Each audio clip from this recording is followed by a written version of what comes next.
আমরা এখন ফিনিক্স বে জেটিতে, ফিনিক্স বে জেটির থেকে এখান থেকে আমরা হ্যাভলক যাব। হ্যাভলক যাওয়ার জন্য এখান থেকে শিপ ধরতে হয়। এই যে শিপগুলো সব দাঁড়িয়ে আছে, তো আমাদের শিপ এখনও আসেনি।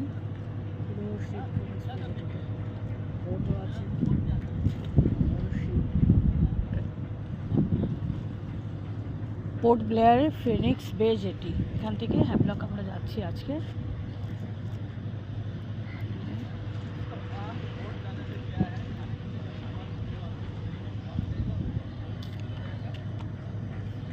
ওয়েট করার জায়গা আছে, আমরা একটু আর্লি এসে গেছি, তো ওয়েট করার জায়গা আছে, ওয়েট করছি।